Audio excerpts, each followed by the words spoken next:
Welcome guys to this video. I'll be showing you the complete guide for the Sweden Civ. As you know, Sweden has been added as a new civ in the Age of Empires pre-definitive edition. As a result, people don't know what are the good cards to be in the deck and are confused which are the good decks and which are the good cards in the Sweden Civ.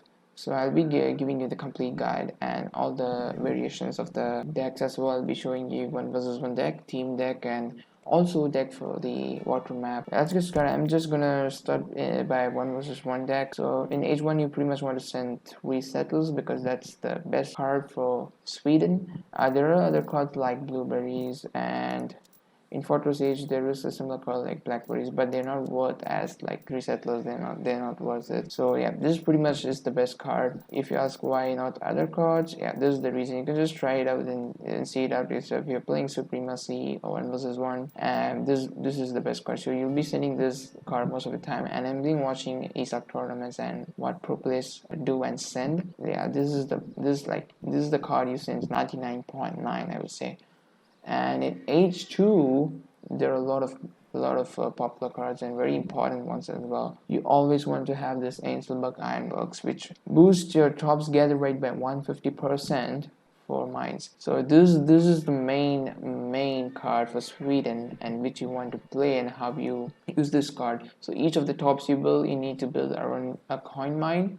So once you set up all these torps near the coin mine, and when you send this card, your coin account is just gonna fly, just skyrocket. So you don't want to, you can just put no villages on gold, but you still get a lot of gold. So what strategy pro players and players are doing right now, and even I've been doing, is I just build tops on coin mines, put no villagers on gold, and just put all the villagers on hunts. So I pretty much don't need to gather any coin for using my villagers after sending this card. So this card is pretty good. The next popular card in H2 is Surrender Wood.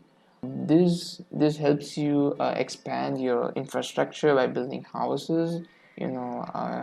As Sweden, you can mass a lot, and you can use the Surrender Wood to build a saloon as well. And Sweden is a very special civ, and their mercenary cards especially unlocks the units once you send this. Like, for example, I have Fusiliers, 4 Fusiliers in H2. This optional you can remove it and just had for fun and just showcasing it here. For 700 coin, you get 4 Fusiliers and enables Fusilier hiring at saloons.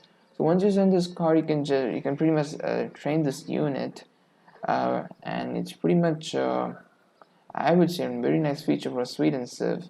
And it's pretty much same for all the mercenary cards like for Jaegers. Jaegers is pretty good.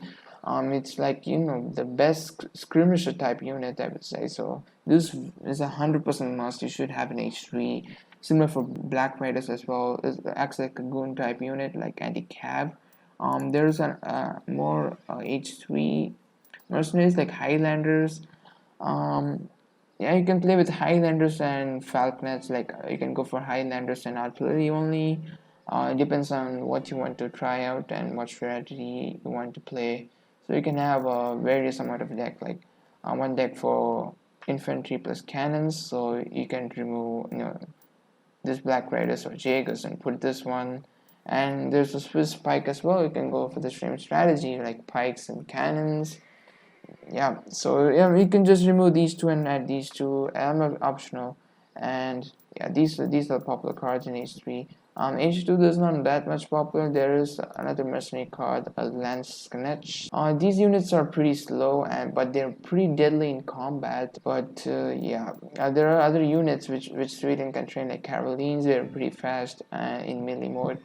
So you pretty much optional. If you want to lame, you can just add this card. And this is a church card for Sweden, Treaty of Roskilde. It's optional if you want to just cheese your opponent. There is a pretty good cheese stuff in this church card.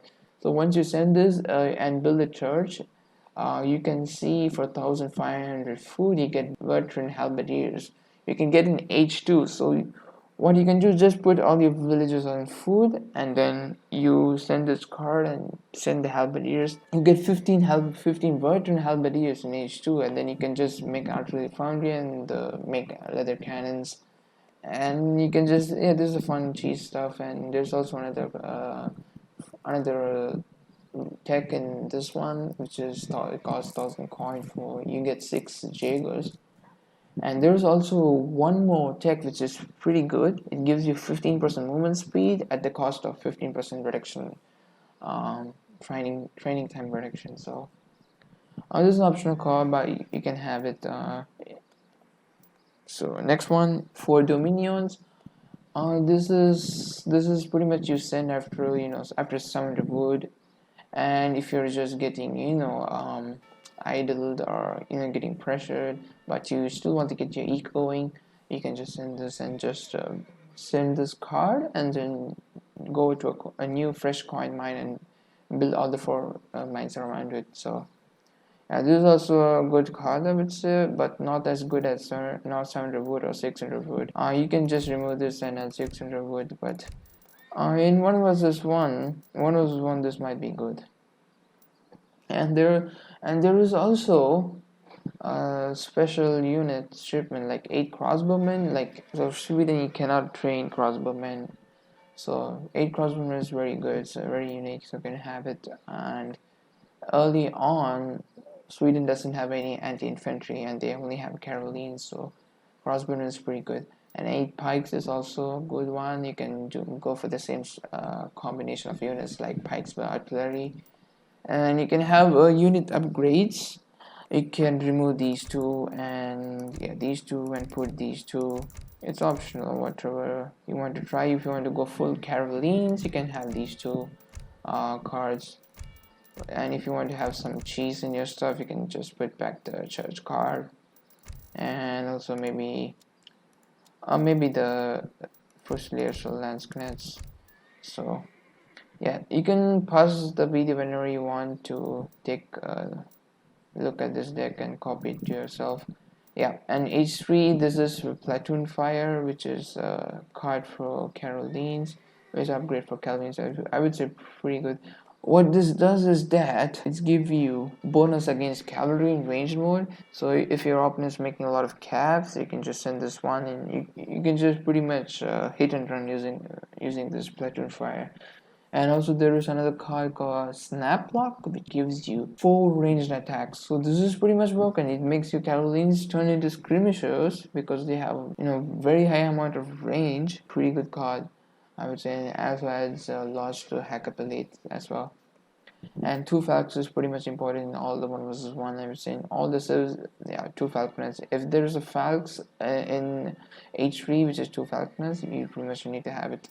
And 1,000 wood is pretty good. Sweden is a type of civ which relies on natural resources. So 1,000 wood, once the resources run out, or if you want to expand your economy and want to build a lot more houses or build TCs, mills, etc., you can send this. And 1,000 gold, I would say, pretty good for getting more units out from the saloon. And in H4, factories is a must, always, as usual, is must. And this German mercenary tech card is pretty important because they give you hit points 20%, all damage done 20%. And what this does is, especially, you can train a German mercenary from the rack, so you don't need to train only for the saloon. So you can just build like 2-3 raxes and just keep making like Jaegers from that. And yeah, pretty fun stuff. Pretty broken, I would say. So you need to have this as well. Yeah, all these cards are pretty important, and you can just remove some of these, like this one, crossbow, 8 pikes. No, yeah, you can just remove some of the cards and add. In H3, there are many cards you can add. Like, you don't need eco cards because it's really, you want to finish the game ASAP. There is this one, all your practices are halberdiers. You can add this if you're going for cheap stuff, like make pikes and then do halberdiers timing with the church card. Then yeah, what else? There's a fort card. No, you don't need it. And there is light gun carriages. This is not as good, so yeah, it's pretty bad, I would say. industrial age. Yeah, I guess you can remove 3 copper mines, but 3 copper mines is pretty important because at this point that when you reach age 4, you probably run out of mines. So you can maybe remove this if you want and add, uh, you can add like 2 heavy cannons, or you can add this one. It's pretty fun to try, but motors are slow. So, or you can add this one. It's pretty good in Models 1, but most of the time Models 1 doesn't go to H4. This one is, all these things are in for the team deck. Yeah, this one is the one you want to add in H4 if you really want to have it. You can remove 3 copper mines. Let's go to the team deck real quick. And here, the team, you pretty much want to have the eco cards. You don't want Fusiliers, you can just add artillery here. You can instead of this, you can put this one as well. And this is pretty much must, I would say, because in team games the map is very big. You can go Carolines and there are fast units, and you can just play around with Carolines because they're just broken right now. And 2 factories is a must, and yeah, this is pretty much it. But instead there are some eco cards here, and in naval you pretty much want to just remove like 2 cars and put 2 caravels and frigate, and that's it.